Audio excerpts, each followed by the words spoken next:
Assalamualaikum warahmatullahi wabarakatuh. Kami dari kelompok B5 yang akan mempresentasikan hasil praktikum probabilitas dan statistika. Di sini, saya Alia Naila Putri Asadila dengan NIM belakang 036. Saya Astria Rizka Latifasari dengan NIM belakang 037. Dan saya Devi Febrianti dengan NIM belakang 039. Nah, kami mengangkat jurnal yang berjudul An Assessment of Machine Learning Models and Algorithm for Early Prediction and Diagnosis of Diabetes Using Health Indicators oleh Victor Chang dan tim.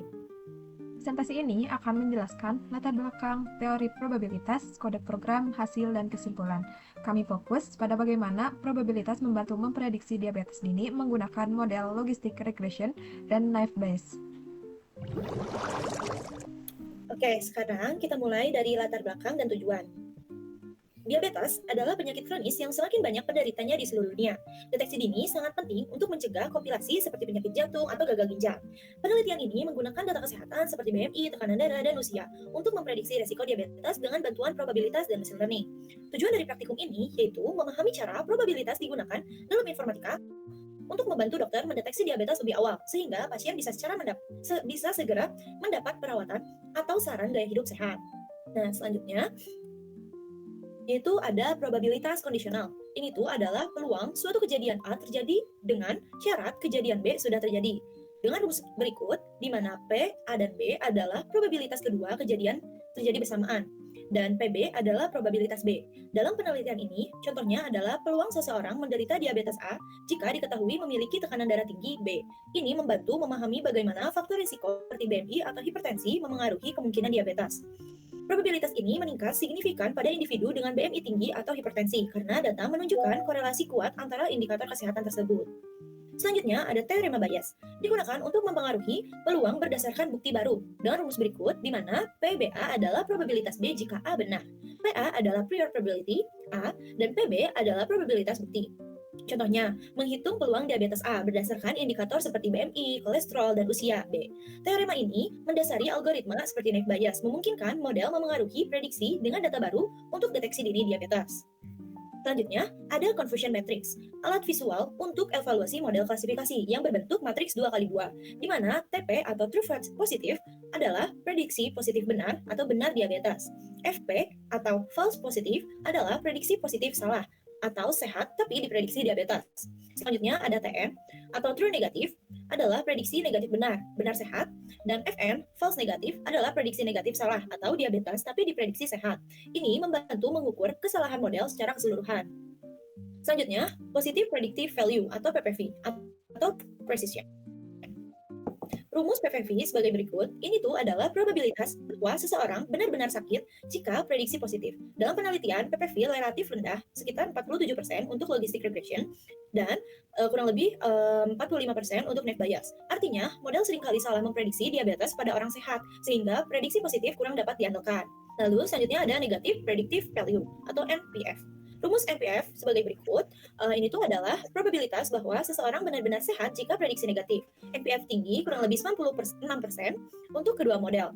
Artinya, prediksi negatif sangat akurat jika model bilang tidak diabetes, kemungkinan besar benar, yang berguna untuk screening awal tanpa banyak kesalahan negatif. Selanjutnya, ada algoritma berbasis probabilitas, yaitu yang pertama ada regresi logistik atau logistic regression. Model untuk memprediksi biner, diabetes atau tidak. Rumus utamanya itu sebagai berikut, di mana Y sama dengan 1 berarti diabetes, X adalah variabel seperti BMI atau usia, dan beta adalah koefisien yang dipelajari. Fungsi sigmoid mengubah output menjadi probabilitas 0 sampai 1. Keunggulan dari regresi logistik ini yaitu mudah diinterpretasi. Akurasinya itu kurang lebih 73% dalam penelitian. Selanjutnya ada naive Bayes atau NB. Nah, berdasarkan teorema Bayes, dengan asumsi independensi variabel dengan rumus berikut di mana CK adalah kelas, diabetes atau non-diabetes, X adalah indikator kesehatan. Nah, keunggulan dari naive Bayes ini yaitu cepat dan efisien untuk data yang besar. Meski akurasinya itu kurang lebih 72% lebih rendah dari model lain seperti random forest karena asumsi independensi yang mungkin tidak selalu benar. Oke, setelah memahami teorinya ini, selanjutnya akan dijelaskan oleh rekan saya yaitu Alia Naila bagaimana teori ini tuh diterapkan dalam kode yang telah kita lakukan. Silakan Alnay. Baik, selanjutnya di sini saya akan menjelaskan bagaimana penerapan untuk logistic regression dan juga naive bias di dalam kode. Jadi di sini kita mengambil data dari BRFS 2015, di mana data tersebut terdapat indikator-indikator atau variabel-variabel yang menjadi acuan apakah seseorang tersebut terprediksi diabetes atau tidak. Contohnya variabelnya ada BMI, tekanan darah tinggi, dan sebagainya. Nah, yang pertama itu untuk logistic regression, itu terdapat di awal terdapat inisialisasi model dengan batas iterasi maksimum yaitu 1500. Nah, nilai ini tuh menjamin konvergensi pada dataset yang besar untuk menghindari convergence warning. Selanjutnya, terdapat melatih data pada data latih yang terdapat dalam kode dengan lg.fit, di mana lg.fit ini dia itu menghitung koefisien B yaitu intercept ditambah slope setiap fiturnya sehingga fungsi sigmoid menghasilkan probabilitas P Y sama dengan 1. Nah, selanjutnya itu terdapat kode untuk memprediksi pada data uji, di mana prediksi ini akan mengubah probabilitas menjadi kelas biner, yaitu 0 dan 1, dengan threshold defaultnya yaitu 0,5. Nah, selanjutnya yaitu evaluasi model. Oke. Untuk evaluasi model ini, yang pertama ada skor, di mana skor itu menunjukkan akurasi atau prediksi benarnya. Nilai training dan tes itu menunjukkan overfit bila trainingnya jauh lebih tinggi, dan sebaliknya. Selanjutnya juga dihitung MSE atau RMSE, yang untuk mengklasifikasikan biner. Jadi nilai ini berguna untuk melihat skala kesalahan. Nah, selanjutnya ada classification report. Ini memberikan precision, di mana rumusnya yang sudah dijelaskan oleh Astia, dan juga ada precision recall per kelasnya. Ada F1 juga, di mana ini merupakan matriks evaluasi yang menghasilkan matriks mentah yang akan dipakai untuk menghitung PPV dan NPF. Lanjut ke naive bias. Nah, untuk naive bias ini, yang pertama itu ada inisialisasi untuk model naive bias. Selanjutnya yaitu penggunaan fit untuk menghitung prior atau PC dan likelihood. Di sini digunakan untuk melatih pada data latih. Nah, selanjutnya itu sama ada prediction, di mana prediction ini menggunakan rumus naive bias dengan memilih kelas dengan posterior yang tinggi. Nah, untuk evaluasinya sendiri yaitu sama seperti logistic regression. Oke. Selanjutnya yaitu output dan interpretasi dari logistic regression. Mulai ke bawah, Astria. Nah, di situ menunjukkan bahwa akurasi dari model tersebut yaitu 80%, di mana 83% data uji diklasifikasikan benar. Nah, untuk trainingnya tidak ada overfit berat atau model stabil. Oh ya, sebelumnya di data yang kita gunakan itu merupakan data yang telah kami cleansing, sehingga tidak adanya overfit. Selanjutnya yaitu precision untuk kelas 1 atau yang menderita diabetes itu ada 0,88. Ini menunjukkan bahwa dari semua prediksi diabetes, 88% itu benar diabetes. Nah, untuk recall-nya yaitu 0,77, berarti hanya 77% yang terdeteksi untuk diabetes. Nah, selanjutnya yaitu ada MSE, di mana MSE menunjukkan 0,165 dan RMSE menunjukkan 0,406, di mana kesalahan rata-ratanya sekitar 0,4 dari skala 0 sampai 1, dan ini menunjukkan bahwa nilainya cukup rendah. Nah, bisa dilihat bahwa PPV-nya atau positive predictive value itu kurang dari 50%, yang berarti bahwa banyak false positif. Jadi, model ini sering salah mendiagnosis orang sehat sebagai diabetes. Dan itu dapat menyebabkan risiko overdiagnosis. Selanjutnya, yaitu ada negative predictive value, di mana dia itu menunjukkan angka yang lebih dari 90%, sehingga terdapat sedikit false negatif. Jadi, ketika model mengatakan tidak diabetes, itu tuh kemungkinannya pasti benarnya lebih tinggi. Oke. Selanjutnya yaitu pada naive bias. Nah, pada naive bias sendiri itu menunjukkan akurasi yang 80%, di mana akurasi ini lebih rendah dari logistic regression.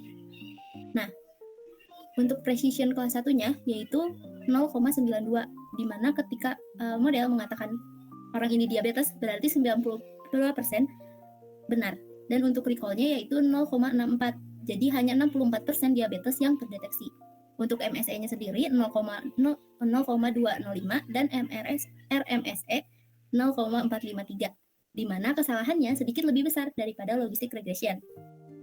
Nah, untuk PPV-nya yaitu kurang lebih sekitar 45%, di mana masih banyak false positif sehingga prediksi positifnya kurang akurat. Dan untuk MPF-nya yaitu lebih dari 90%, di mana tetap andal untuk memprediksi diabetes dan sedikit false negatif.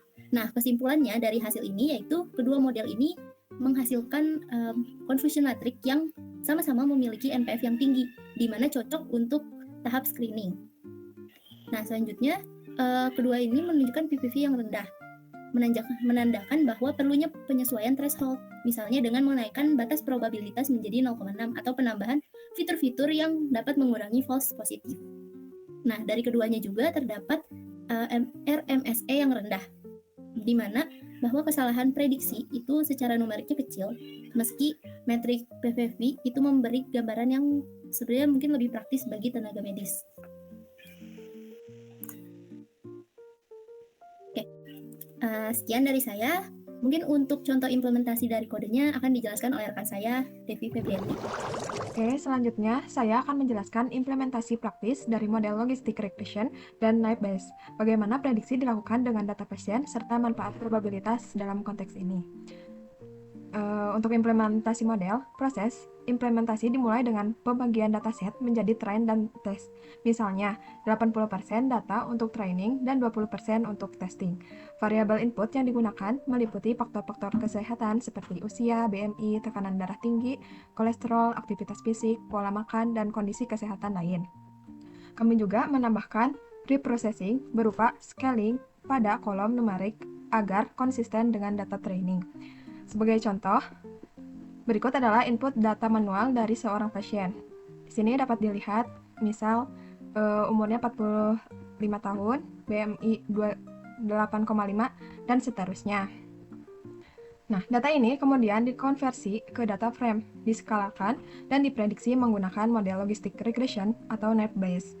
Implementasi seperti ini memungkinkan prediksi real-time berdasarkan indikator kesehatan pasien. Kemudian, ini contoh prediksi algoritma logistic regression. Kemudian hasil outputnya. Nah, untuk hasil prediksi logistic regression, hasilnya adalah 0, yang dimana non-diabetes. Kemudian probabilitasnya sekitar 0,961 sampai 0,039, yang artinya pasien ini 96% diyakini tidak diabetes. Faktor yang paling mempengaruhi yaitu any healthcare, yaitu akses layanan kesehatan menurunkan risiko. Kemudian stroke, riwayat stroke meningkatkan risiko. Kemudian default, kesulitan berjalan meningkatkan risiko. Terus aktivitas fisik menurunkan risiko. Interpretasi logistic regression memberi prediksi negatif dengan tingkat keyakinan tinggi, sehingga pasien ini kemungkinan besar tidak diabetes.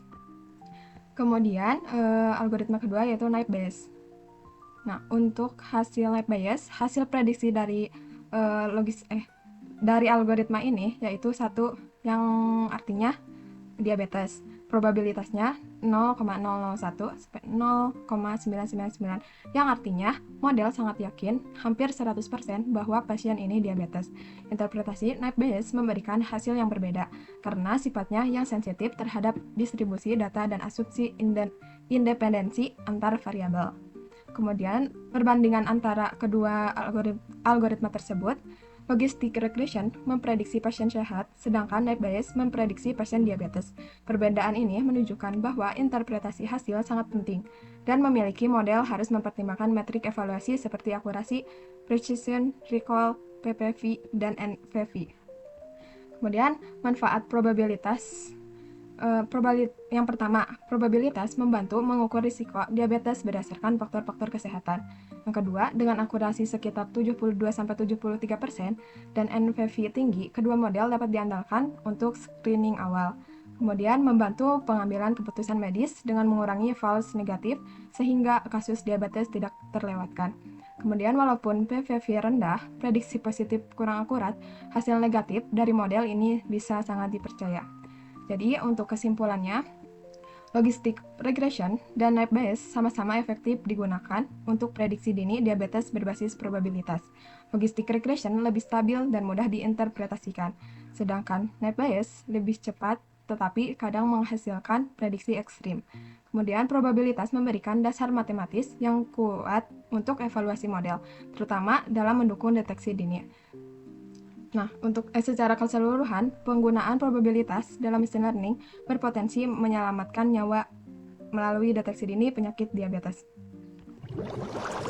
Jadi, kesimpulan dari saya, hasil praktikum ini memperlihatkan bahwa pendekatan probabilitas dapat diaplikasikan secara efektif untuk klasifikasi medis.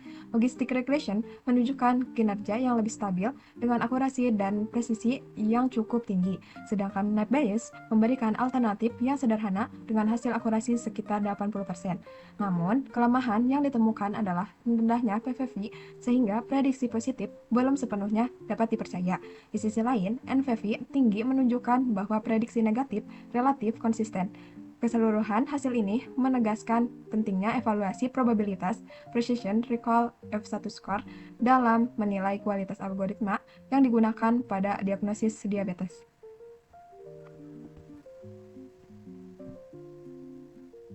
Selanjutnya, kesimpulan dari saya yaitu dari hasil praktikum ini, penerapan algoritma berbasis probabilitas terbukti dapat mendeteksi diagnosis diabetes, di mana model regresi logistik itu memberikan akurasi yang lebih baik, yaitu sekitar 84%, dan sementara Naive Bayes sedikit 80%. Itu keduanya menunjukkan PPV yang relatif rendah, sehingga masih terdapat cukup banyak prediksi positif yang palsu. Nah, sebaliknya untuk NF bernilai lebih tinggi, di mana menandakan bahwa prediksi negatif itu lebih dapat diandalkan. Hal ini menunjukkan bahwa konsep probabilitas sendiri seperti Naive Bayes dan evaluasi melalui confusion matrix sangat berperan penting dalam penilaian model machine learning pada bidang kesehatan untuk menunjukkan hasil yang akurat. Oke, dan terakhir dari saya, kesimpulannya itu dari penelitian yang dianalisis dapat dipahami bahwa probabilitas menjadi dasar penting dalam membangun serta mengevaluasi model klasifikasi penyakit diabetes. Regresi logistik menghasilkan performa yang lebih baik dibandingkan Naive Bayes dengan akurasi mendekati 84% dan recall yang cukup seimbang. Sementara itu, Naive Bayes meskipun sederhana dan cepat, cenderung menghasilkan nilai recall lebih rendah untuk kelas positif. Perhitungan PVV dan NVV menegaskan bahwa model lebih andal dalam memprediksi pasien sehat dibanding pasien sakit. Hal ini menunjukkan bahwa metode probabilistik sangat membantu terutama untuk mengurangi resiko salah diagnosis pada kasus negatif. Demikian presentasi dari kelompok kami tentang penerapan probabilitas dalam prediksi diabetes menggunakan mesin learning. Kami berharap penjelasan ini dapat membantu memahami bagaimana probabilitas dan teknologi dapat bermanfaat bagi kesehatan, khususnya bagi deteksi diabetes. Terima kasih atas perhatian teman-teman dan dosen. Wassalamualaikum warahmatullahi wabarakatuh.